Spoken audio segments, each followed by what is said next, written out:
A Torto e a Direito, um programa com Alberto Magalhães, Bento Anastácio e Ricardo Freixal. Realização de Luís Matias. Muito boa tarde, bem-vindo ao A Torto e a Direito. Boa tarde, Alberto Magalhães, Bento Anastácio e Ricardo Freixal. No programa de hoje voltamos a debater a atualidade e a trazer o comentário sobre temas que marcam os dias. Mas antes de entrarmos nos pontos da agenda, temos as notas de abertura do programa. Para iniciar, Bento Anastácio, bem-vindo. Hoje novamente à distância, não estás aqui no estúdio. Diz-nos lá que nota de abertura trazes para a abertura do programa de hoje. Bom dia, Luís, bom dia ao Ricardo, ao Alberto e a quem faz o favor de nos ouvir. Eu hoje trago uma efeméride, ou por outra, uma antecipação de 2 dias de uma efeméride importante, como todas as efemérides, só para quem por lá quem se vê abrangido pela efeméride. Eu venho aqui falar de uma vala que tem 2 meses, que é bom para uma vala numa travessa da nossa cidade. Ali à travessa do Lobo Serrão, está lá uma vala, está a estrada, está a rua cortada, vai para 2 meses. E depois nem água vai. Não se diz às pessoas que ali vivem e que ali trabalham porque é que aquela porcaria continua 2 meses depois aberta. Não é coisa de menos uma vala estar aberta no meio da cidade, numa rua, só tem trânsito quase para moradores, etc., mas que levanta, e isto, agora falando a sério, levanta um problema que ao qual nós normalmente não ligamos, que tem a ver com a mobilidade de quem é mais velho, de quem tem, no caso de um dos moradores da rua, o casal que tem deficiência visual e que vê a sua vida completamente transformada por causa da porcaria de um buraco que está no meio da rua. Poderá muito bem ter sido embargado por esta ou por aquela ou por outra razão. Não há razão nenhuma para que se deixe, passado este tempo todo, ainda uma rua intransitável e as pessoas do centro histórico, como se sabe, são na maioria pessoas de idade que não podem fazer a sua vida normal apenas e só porque não se tapa um buraco.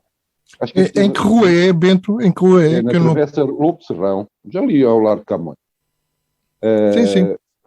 Portanto, isto mostra a falta de respeito que existe pelo cidadão comum. Aquilo diretamente são implicadas meia dúzia de pessoas ali. A senhorzinha do café, do cabeleireiro, está lá em cima, mas de facto há muita gente que por ali passava, que deixou de passar. A creche junta-se a isto, mais aquela coisa surreal do corte da rua da Visa ao fim de semana por 50 metros, e nós ficamos a pensar que de facto há alguma incúria, há alguma falta de... Então, e o corte da Rua do Raimundo, que obriga as pessoas a dar uma volta enorme para a volta à muralha para ir à Praça de Giraldo? Mas aí, Alberto Magalhães, aí se está a levantar a lebre, e se eventualmente o Presidente da Câmara está a ouvir o nosso programa, vai e abre uma vala, o que é pior ainda. E o corte da Rua da Viz, e o corte extemporâneo de vez em quando da Rua da Viz também. É de sexta à noite a domingo à noite. Ocorre que aquilo que era suposto ter o corte até à Rua da Corredora, mas como alguém se esqueceu, devido à sua insignificância, obviamente, da Rua do Cano, que também tem automóveis e que também vão dar à Rua da Viz. Mas porquê? Mas qual é a justificação para o corte daquele troço da Rua da Viz? Ora, aí está uma boa pergunta. Uma pergunta que ninguém sabe responder. Para o Executivo Municipal. É para ter uma rua de peões, pá, mais uma rua de peões. Então, os peões precisam de ruas, pá. São 30 metros de distância. Eu acho que sim, que a cidade é sobretudo das pessoas, não é dos automóveis, não é? Mas Claro.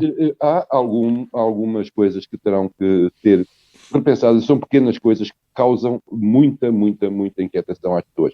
Sobretudo, e volto a dizer, às pessoas com dificuldades de locomoção e às pessoas já com alguma certa idade. Costuma-se dizer que, pela forma como se tratam velhos e crianças, se conhece o estado civilizacional dos sítios onde estamos, e de facto este não é o estado civilizacional da cidade de Évora que nós todos queremos e portanto, Obrigado, Bento Anastácio, que nos trouxe o tema de abertura, e se quiser saber mais sobre os motivos que levaram ao encerramento da Rua da Viz, pode aceder ao site de nfm.com, na procura colocar Rua da Viz, e aí aparecerá a notícia do dia 24 de agosto sobre o início dessa iniciativa, 24 de agosto de 2020, onde tudo está explicado sobre essa iniciativa. E que aqui foi tratada e com esta louvar, questão. Uma iniciativa de louvar.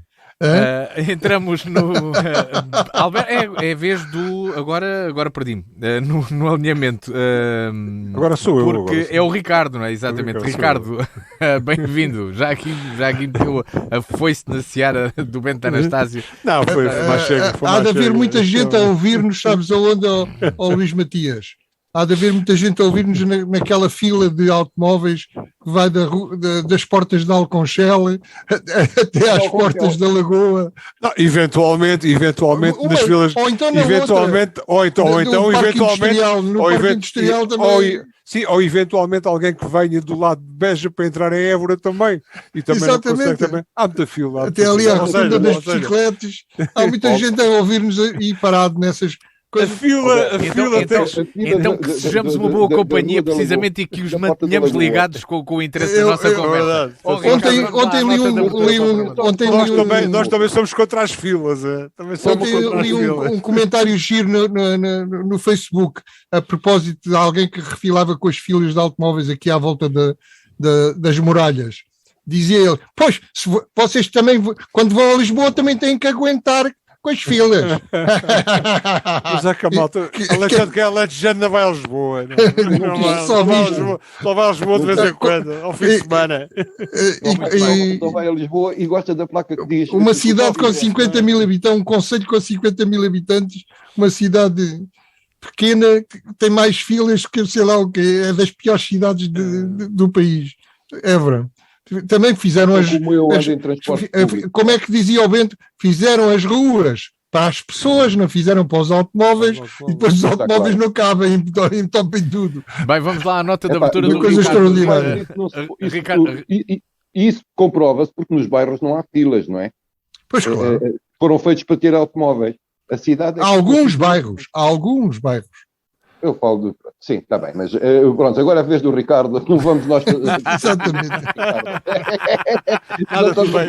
Ricardo, vamos lá, nota de abertura. Eu aguento. Vamos lá, Ricardo, força. Bom, Luís Matias, boa tarde, Luís Matias, boa tarde aos nossos ouvintes, boa tarde ao Bento Anastácio e ao Alberto Magalhães. Há sempre aqui uma componente muitas vezes há aqui uma componente de realidade nas minhas intervenções. Eu recordo que há uns anos atrás, nós estamos em pleno verão de São Martinho, recordam-se disso, a gente está consciente, não é? E eu lá que isto se aguente mais uns dias para ver se nós aqui fazemos as sementeiras e essa coisa toda, e aqueles mais aficionados para irem ao Gulgã, naturalmente, não é? Ora bem, eu não sou desses da Gulgã, mas... o dia de São Martinho, recordo-me que há uns anos atrás comemorámos aí em pleno estúdio, em off, naturalmente, e a coisa não era vista, era só ouvida, com uma garrafa ou duas de água-pé e umas castanhas assadas e umas nozes, e portanto estamos, quer dizer, hoje não coincidimos na gravação do programa com o dia de São Martinho, mas é sempre bom recordar que o dia de São Martinho faz parte da nossa tradição rural, mais ligada em Portugal, comumente associada à celebração da maturação dos vinhos do ano, e nós no Alentejo os vinhos são uma importante atividade. A vinha e o vinho é uma atividade importante, a montante e a jusante da produção do próprio vinho em si. O beber vinho significa também, pode significar também um salutar convívio, uma forma de nós convivermos na comunidade. É tradição fazer-se o magusto com as castanhas assadas, enfim, com os frutos secos, com os figos, com as nozes, e portanto eu não podia deixar passar esta época em vão, sobretudo também porque o São Martinho, nascido na Hungria, conta a lenda que numa determinada altura, em pleno, e faz frio normalmente nesta altura, as temperaturas noturnas sobretudo são baixas, e um pedinte que estava um mendigo com bastante frio, numa tempestade de neve, beneficiou de meia capa do São Martinho, que cortou com a sua espada e partilhou essa sua capa, metade para ele e metade para o mendigo. Ou seja, que nós todos possamos ter presente não só a degustação do vinho pelo São Martinho, vai à adega e prova o vinho, como também possamos manter o espírito solidário que nos permita dar uma mão àqueles que precisam. Da nota do Ricardo Freixel, que fica associada a este dia de São Martinho, que se irá comemorar dentro de 2 dias, na próxima quinta-feira, para quem nos ouve na terça, na próxima quinta-feira, na passada quinta-feira, para quem nos ouve no sábado. Com ninguém, né? Não conseguimos ouvir o Bento. Estava a dizer que isto é português de Portugal, não tem nada a ver com o Halloween e coisas do género. Não, tem que ver com o São Martinho. Pois, exatamente. Só tem a ver com Por isso é que eu não falei no Halloween. Exatamente. Não é só para lembrar às pessoas que essa coisa do Halloween... Porque bruxas... Porque, a sério mesmo, bruxas é o que por aí mais há. Mas ficou também essa mensagem importante do Ricardo de lembrar a necessidade da partilha e da sã convivência. Sim, também, e havemos de celebrar esse dia de São Martinho. Aliás, não vos temos aqui no estúdio, mas o compromisso é que nós iremos aqui celebrá-lo na Diana FM, abrindo uma garrafa de vinho que nos foi oferecida por um ouvinte há pouco mais de um mês aqui no estúdio. Muito bem. A quem nós agradecemos muito. Isso vai passar-se a que horas? Irá passar-se durante a tarde de quinta-feira, certamente. Para colaboradores também. Para... quem quiser aparecer. Alberto Magalhães, nota de abertura do programa de hoje. Eu quando era pequenino celebrava muito, era o Pão por Deus. Não era o Halloween, era mais o Pão por Deus. Ainda rendia uns trocos, uns tostões, vá. Olha, eu queria hoje falar sobre um livro. Ou melhor, o livro serve de pretexto, mas é um livro que me anda a irritar. Cada vez que entro numa livraria cá em Évora, dou de caras com o livro. O livro chama-se Porque Deixei de Falar com Brancos sobre Raça. Só este título me irrita. Quer dizer, uma pessoa que confessa que deixa de falar com outras para discutir um assunto que está, portanto, impermeável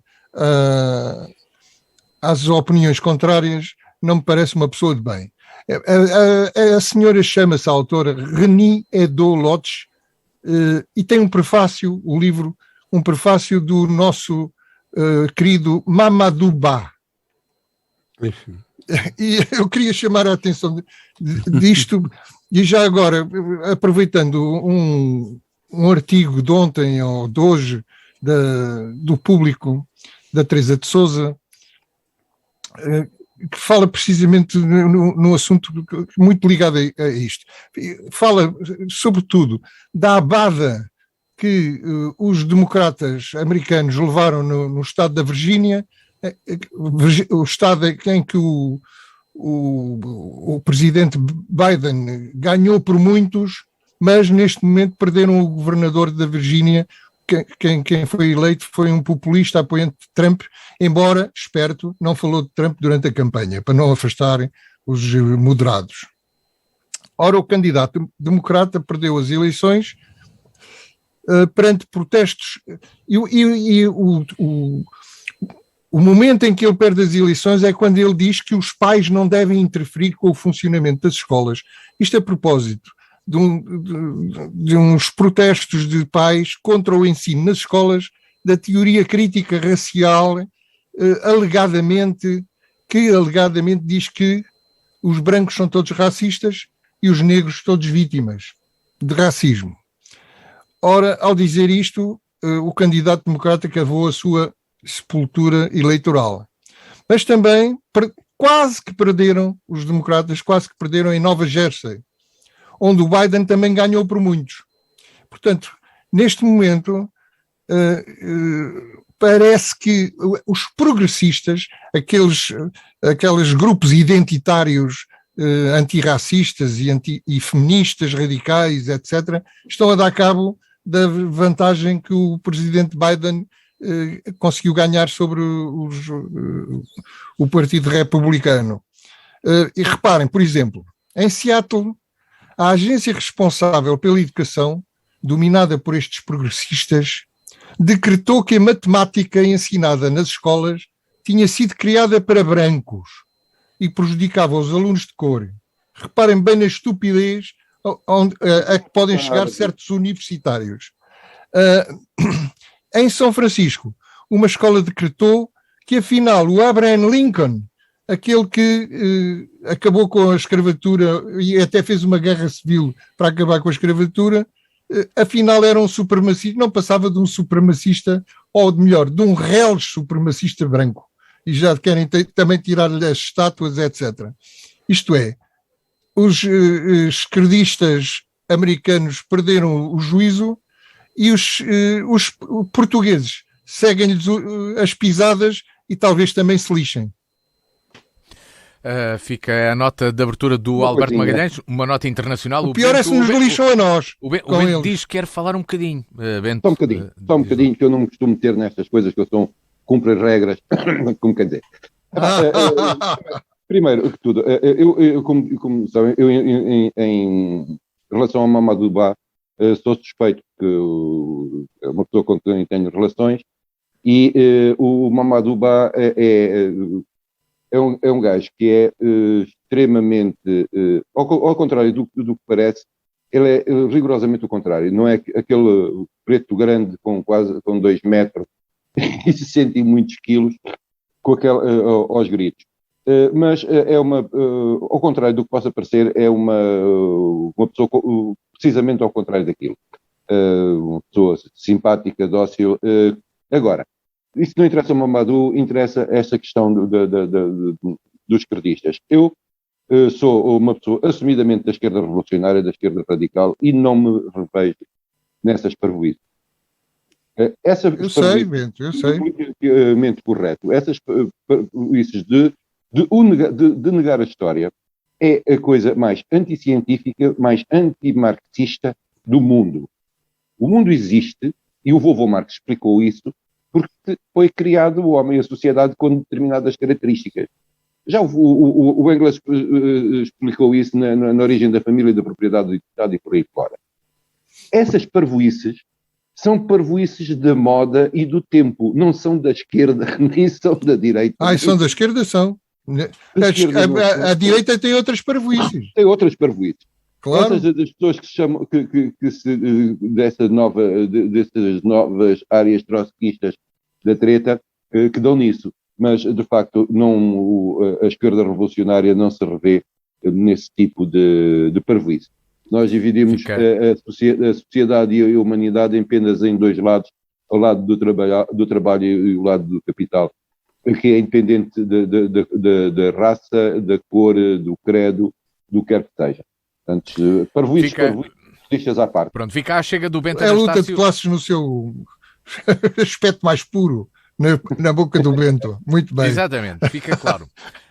Entramos nos temas de agenda do programa de hoje e vai ser precisamente o Bento Anastácio o primeiro a falar sobre o tema de agenda que trazemos. Militares portugueses foram apanhados numa rede de tráfico de droga, ouro e diamantes. 10 pessoas foram detidas, precisamente ontem, segunda-feira, na maior operação do ano da Polícia Judiciária, onde participaram cerca de 320 inspectores em 100 locais do país. Ora, os mandatos de detenção visaram militares que são suspeitos de terem criado uma associação criminosa que envolve as missões portuguesas da ONU na República Centro-Africana e foram detidas cerca de 10 pessoas. Foram detidas 10 pessoas. Bento Anastácio, Isto não fica bem, digamos que as Forças Armadas andavam a viver também uma certa glória com a ação do almirante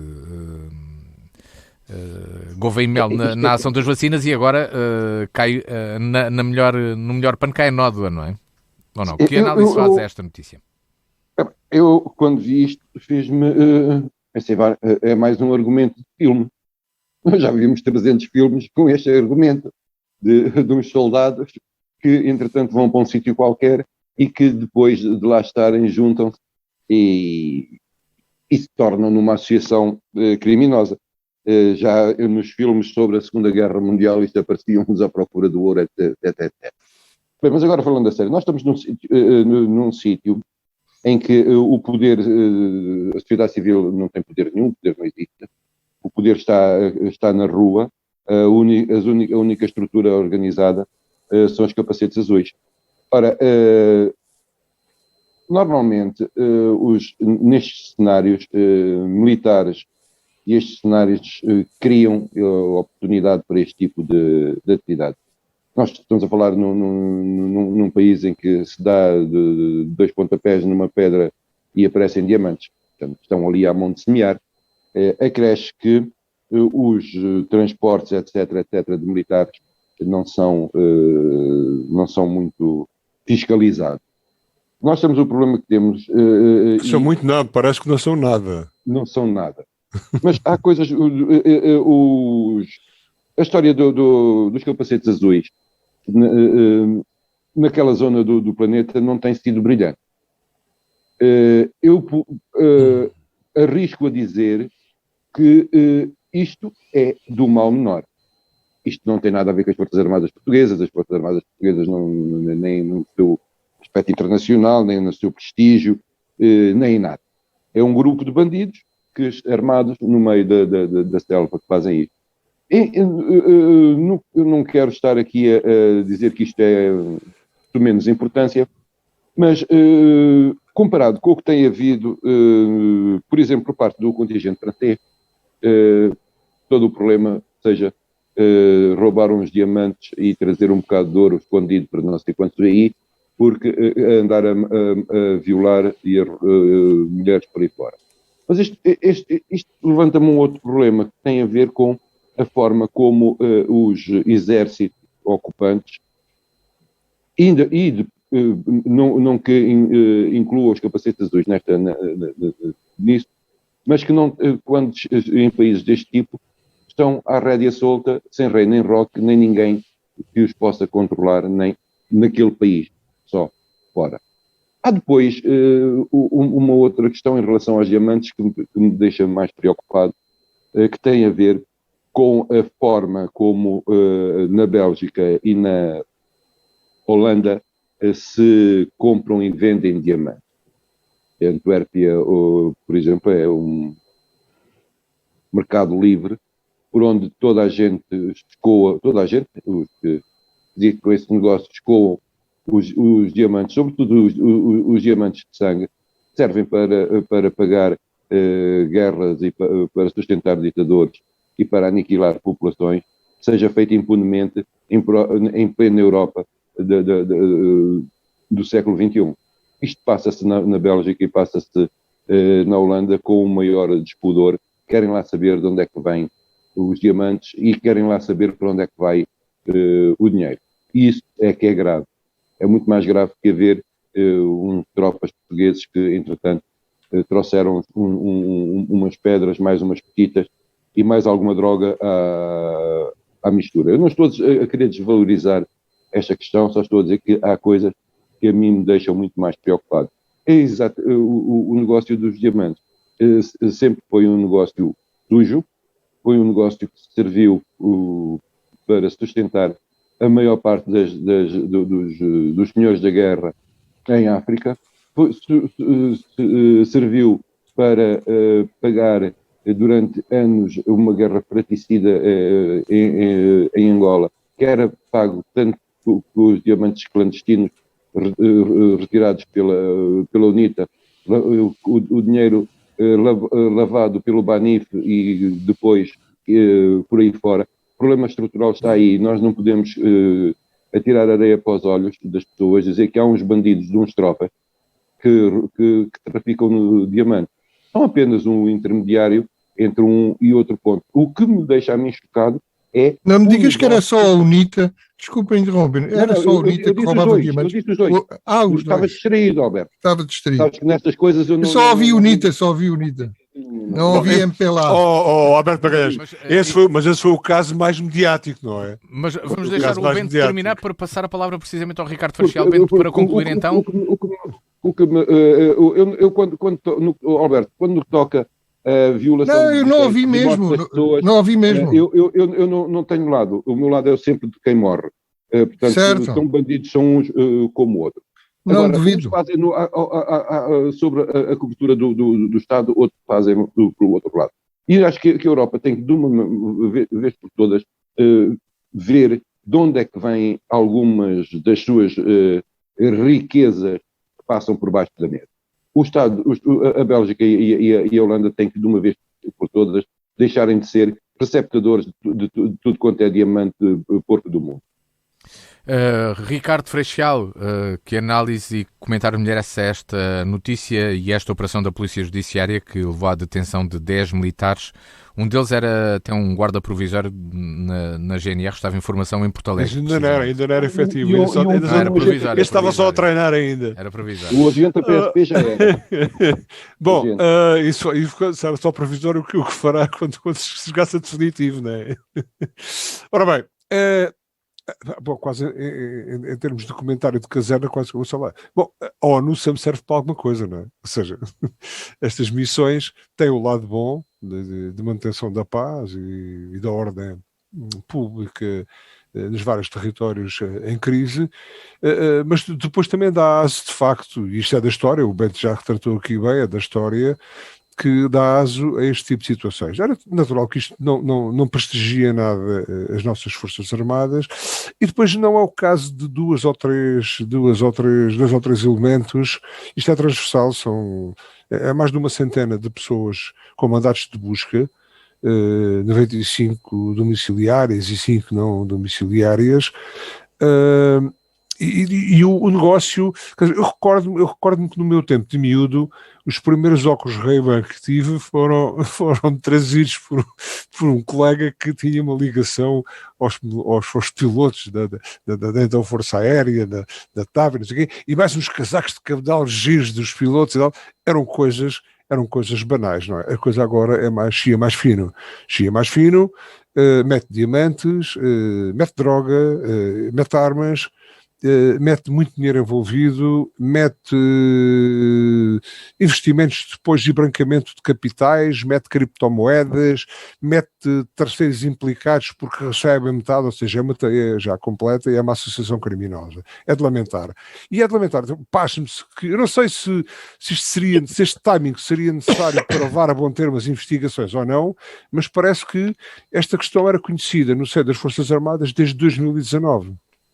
E em 2020, o Ministro da Defesa diz que informou em 2020 sobre suspeitas de tráfico por militares portugueses. Mas é a ONU que tem que fiscalizar. Estes militares, quando vão em missão, não regressam. E o Bento disse há pouco, mas há pouco controle. Não há controle nenhum, de facto. E isso é que pasmo.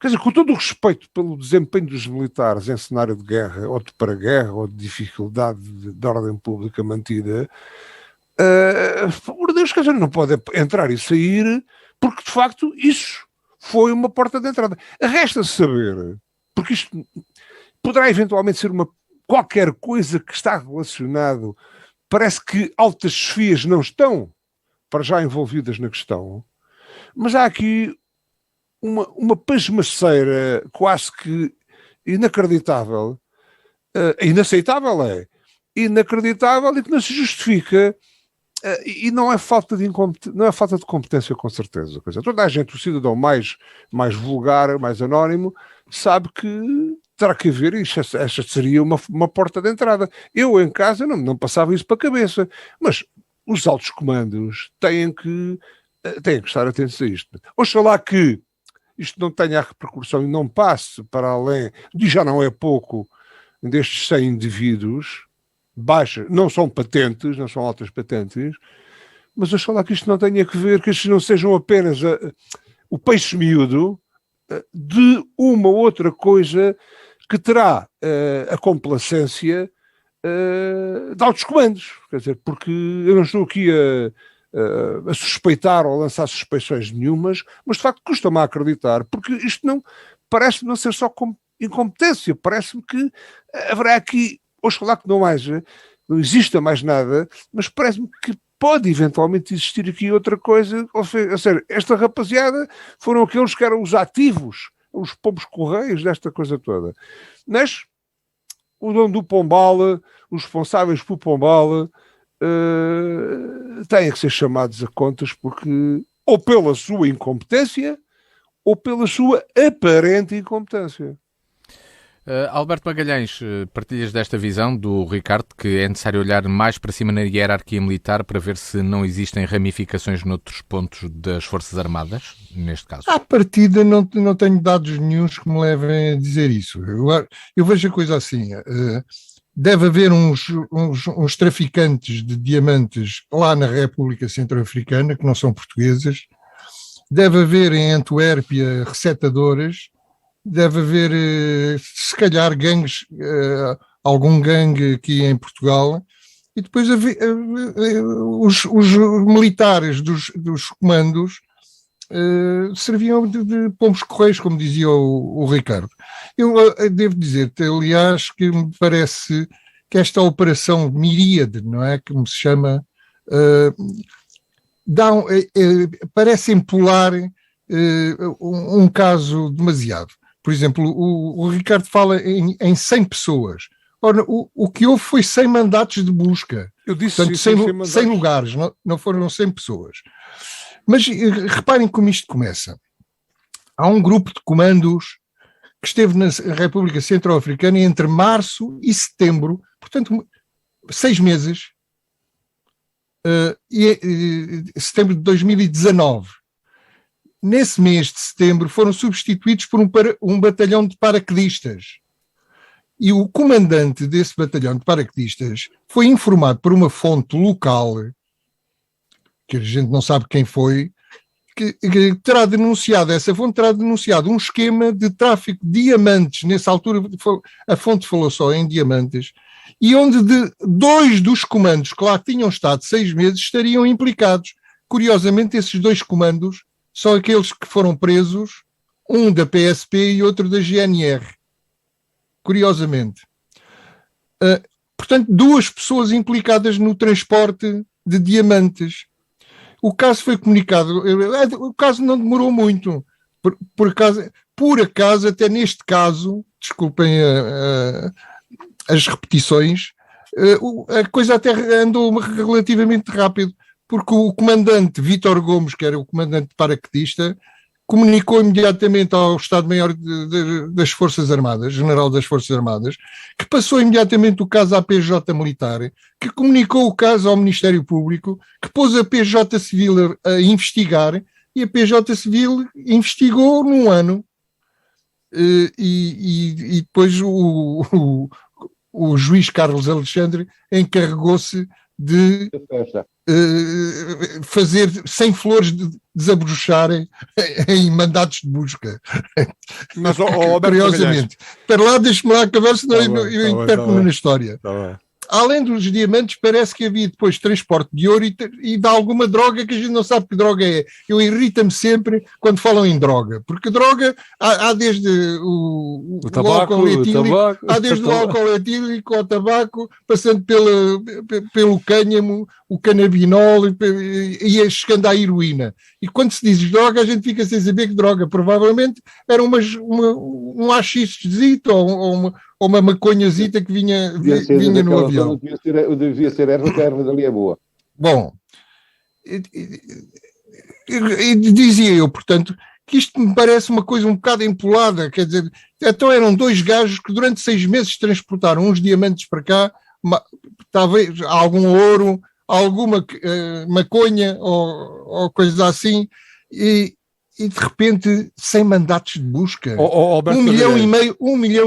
Claro que os diamantes valem muito no mercado. Alberto Magalhães, estiveram envolvidos. Mas não me esteja sempre a interromper. Estiveram envolvidos na missão. Falar à vontade, você falou 5 minutos sem ninguém o interromper. Porquê é que tem que estar sempre a interromper? Nada, mas estiveram envolvidos na missão. Por amor de Deus, e continua.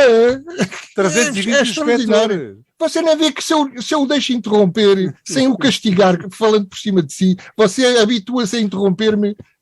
E depois estou lixado. Mas são causas me interrompe mais. Não são pode ser. São causas novas. Não pode ser. Quais causas nobres? São pontos de ordem. São pontos de ordem. A mim faz-me confusão, portanto, deixem-me pôr o ponto de ordem. A mim faz-me confusão.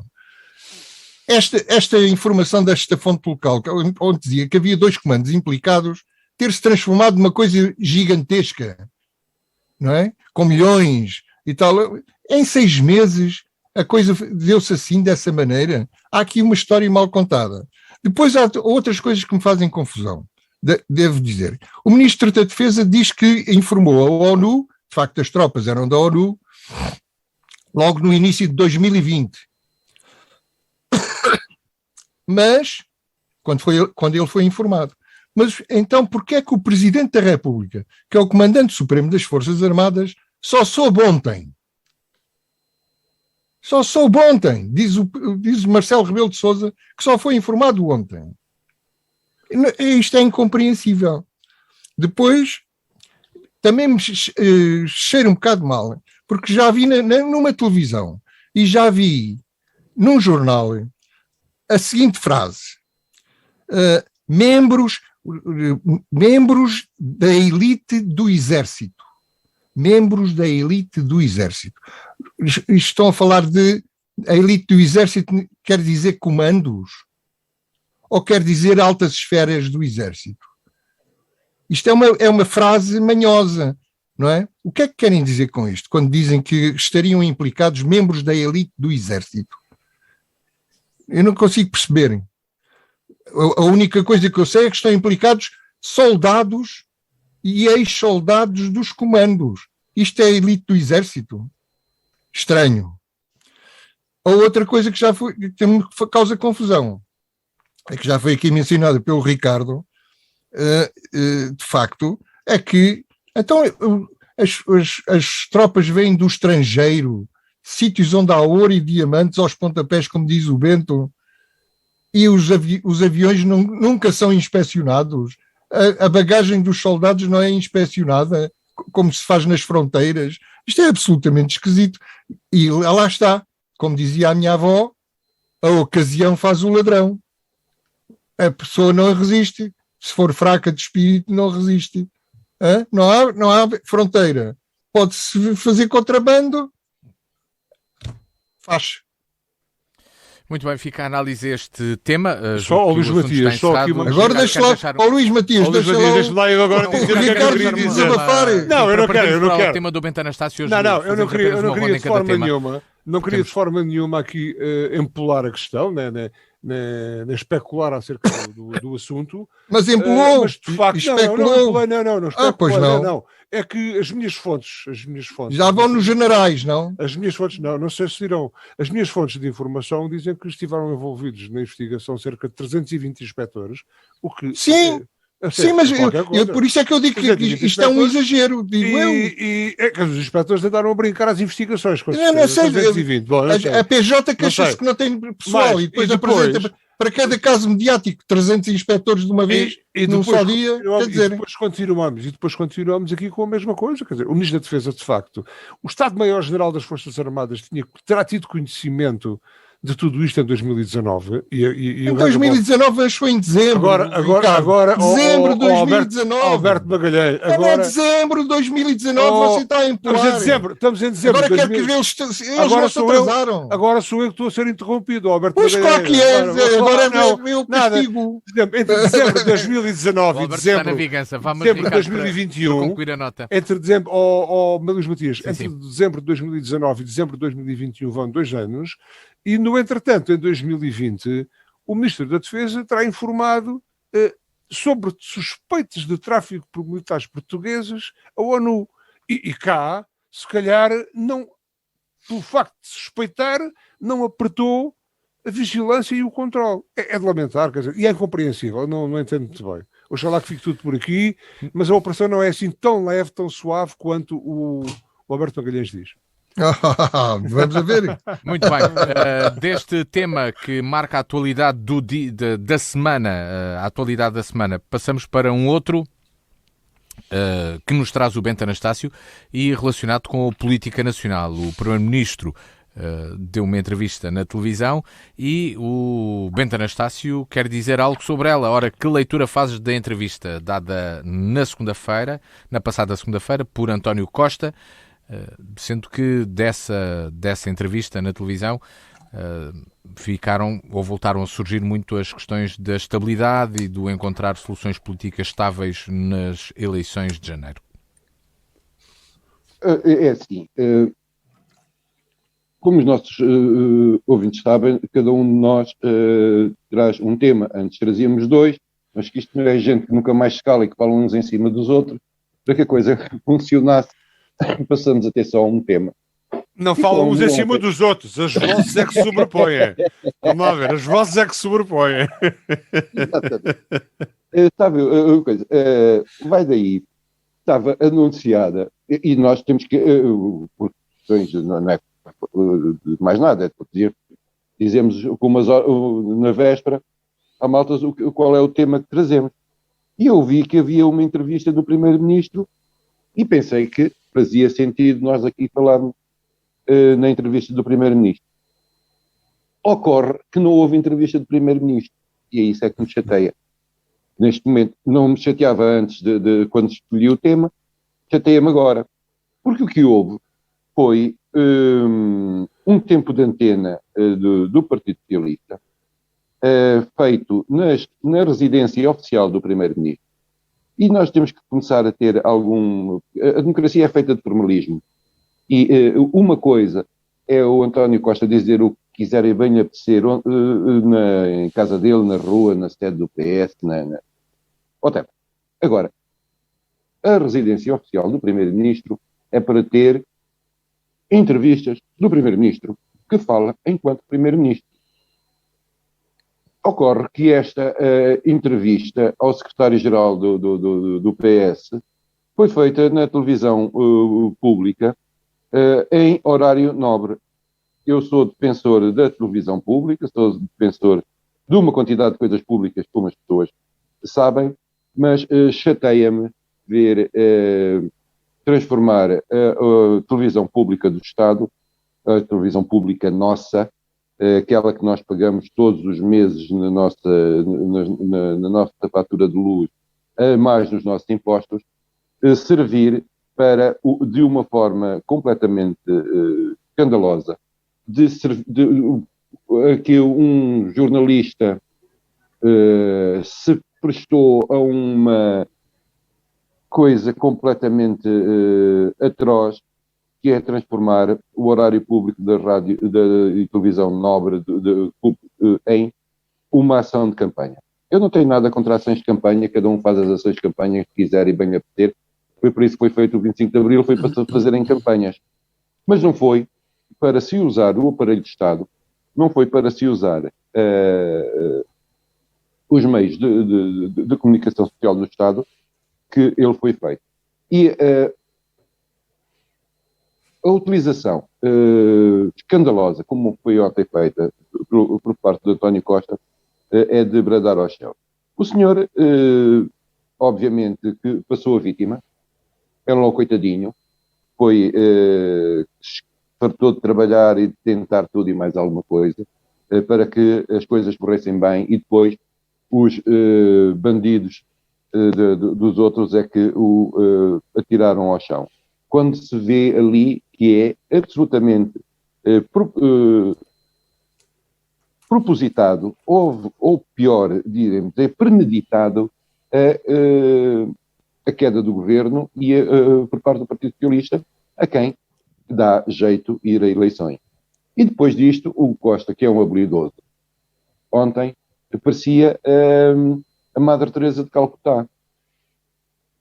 Desapareceu o distribuidor da bazuca, o dono do mundo, para se apresentar como o cidadão que tudo tentou, com um desapego a tudo e mais alguma coisa, fazer o caminho da felicidade para os portugueses. O que mostra que de facto, ontem para mim ficou provado que António Costa criou esta crise premeditadamente e que vai ser, até ao final da campanha que já começou, um outro Costa que não o da arrogância das autárquicas, mas a vítima, coitadinha, desgraçadinha, que estava a trabalhar para o bem comum e que vieram uns gajos malvados que lhe tiraram o poder. Quer dizer, ele pode fazer estes jogos todos onde quiser, mas faça-os no rato, não os faça em São Bento. Ficou a análise do Bento Anastácio mais num aspecto crítico, não tanto ao conteúdo, mas àquilo que aconteceu nessa entrevista. O conteúdo já é o mesmo, coisa, ele não disse nada de novo. Ricardo Freixal teve a oportunidade de acompanhar esta entrevista. O que é que comentário faz ao tema que nos traz o Bento Anastácio?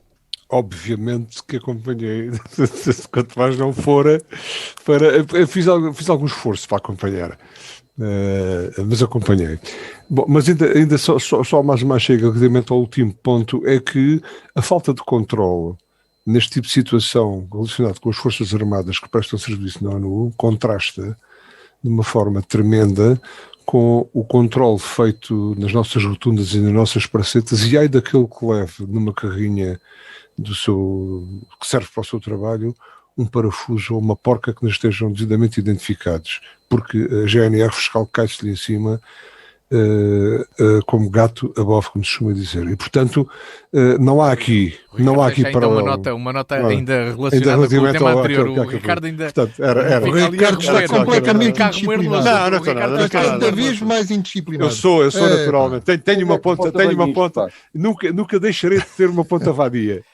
Mas Ricardo, então vamos a falar sobre a entrevista de António Costa. Vi a entrevista. Eu não concordo tanto com o Bento no que diz respeito, embora na parte final da entrevista o António Costa tenha aproveitado para fazer campanha, ou para tentar fazer campanha, mas o que relevo mais daquela entrevista, e aí concordo com o Bento, embora tenham existido outros pontos que eu acho que são quiçá mais preocupantes daquele que foi primeiro-ministro nosso durante 6 anos. Por um lado, a entrevista como um todo achei a sonsa, e disse que se fiz algum esforço, não porque o tema não poderia ter sido interessante, mas porque achei aquele tom de questões, achei o jornalista muito frouxo, um pouco frouxo na acutilância das questões. As questões não foram... Às vezes trocou um pouco, ocultou um pouco questões que seriam fundamentais e relevou outras que vieram a jeito para António Costa se expressar como bem entendeu. Notei de facto também, como o Bento diz, ali uma certa sensação de e tal, eu não sou culpado, quando afinal de contas a opinião pública, toda a gente sabe que o Partido Socialista, ou consciente ou inconscientemente, foi responsável por esta crise ou pseudo-crise. Afinal de contas, se estava tudo tão bem, não se compreende como é que as coisas aconteceram assim. Cheguei à conclusão que os últimos orçamentos e o último orçamento foi aprovado, não discutindo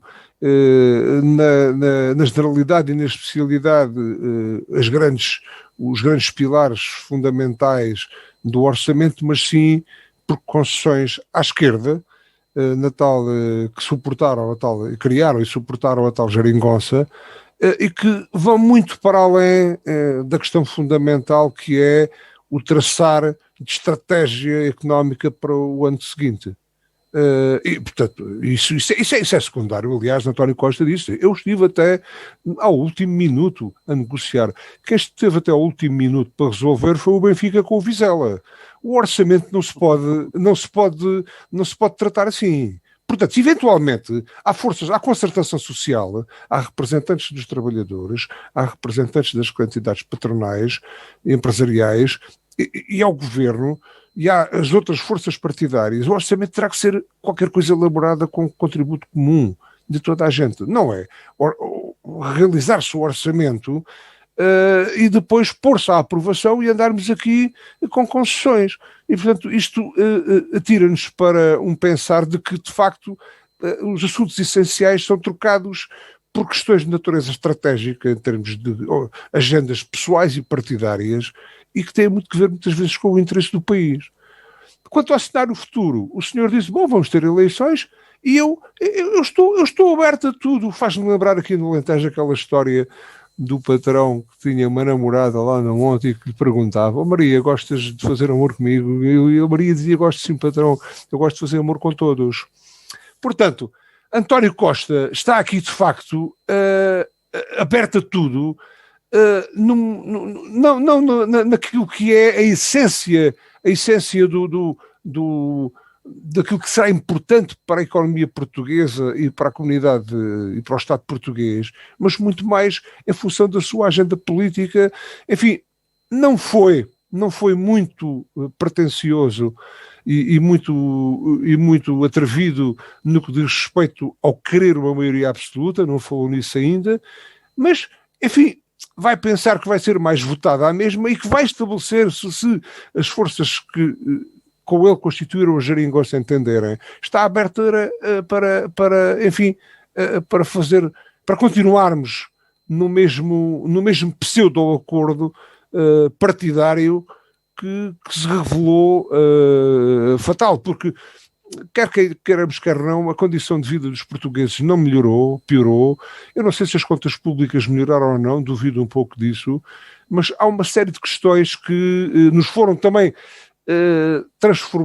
transportadas para a opinião pública de uma forma que já sabemos agora, porque o tempo vai resolvendo de uma forma errada. O Serviço Nacional de Saúde, para mal de nós e da nossa saúde, não está tão bem quanto se apregoa, a nossa economia também não estará assim tão bem quanto se apregoa, e o nosso crescimento, vamos ver se acontecerá ou não.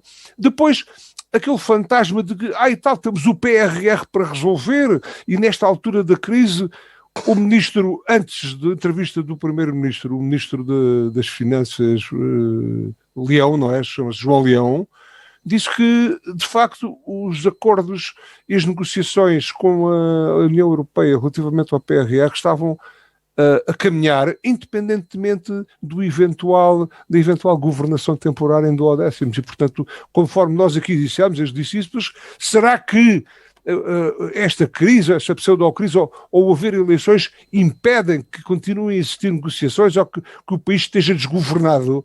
Não, se calhar desgovernado já estamos há muito tempo. Agora, isto não é motivo para que não se clarifiquem situações. E oxalá que daqui para a frente, em termos de data eleitoral, surjam opções válidas e não estas do faz de conta, que suportam essencialmente estratégias de natureza partidária e que falharam para o país.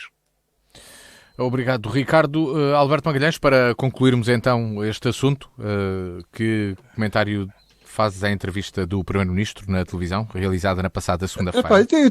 Eu não vou discutir agora se a entrevista devia ser no Palácio de São Bento ou como diz o Bento. Desculpem a repetição do Bento. São Bento.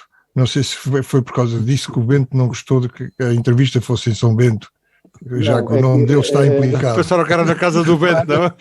Não, por motivos vários, parece-me que o rato... Acho que é um preciosismo. O homem é primeiro-ministro e é secretário-geral do PS, e estas distinções às vezes são um bocado preciosistas.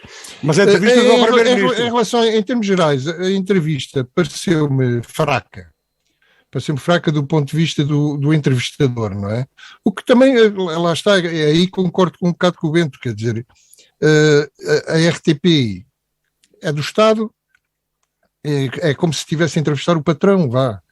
Embora eu saiba que há sempre aquela coisa da independência dos jornalistas, e a gente não pode duvidar da independência dos jornalistas, mas o que é facto é que alguém lhes paga. Quem lhes paga é o patrão. E não é só isso, é porque podiam ter posto 2 jornalistas a entrevistar, como muitas vezes se faz, em que um é mais próximo ideologicamente do do entrevistado e outra é mais distante, para haver um certo contraste nas perguntas e na condução da entrevista. Não fizeram assim, fizeram mal. De qualquer maneira, ao contrário dos meus colegas de painel, eu acho que a entrevista acabou por ser saborosa e acabou por ser esclarecedora em algumas coisas. Não por aquilo que António Costa disse abertamente, porque isso, abertamente, o que ele fez foi não responder às perguntas que o entrevistador lhe punha, mas nas entrelinhas eu fui percebendo algumas coisas que me agradaram. Finalmente agradaram-me algumas coisas. Por exemplo, acho que agradou-me que António Costa tenha percebido que a geringonça já era. Acho que percebeu bem que o PCP e o Bloco de Esquerda estão mais interessados neste momento em ser partidos de protesto, pensam que têm mais a ganhar com isso a médio e longo prazo do que em ser muletas de um governo PS minoritário. Não pediu a maioria absoluta, mas fartou-se de pedir. Pediu-a 3 ou 4 vezes sem falar em absoluta. Falou numa maioria e depois pôs 3 adjetivos que todos juntos vão lá dar. Ou lá perto. Isto é, provavelmente ele está convencido que não pode chegar à maioria absoluta, que é muito difícil alcançar a maioria absoluta, mas tem uma certa esperança de que com o PAN mais algum deputado independente que surja ou mais alguma coisa, talvez consiga um apoio maioritário. Esse é o tal entendimento duradouro lá está com os parceiros que ele pretende. É assim, Alberto, é assim. Não, mas ao mesmo tempo, António Costa disse que procurarei um entendimento duradouro com os nossos parceiros. Então, mas quem é que são os parceiros? À esquerda. Já passou a sua vez.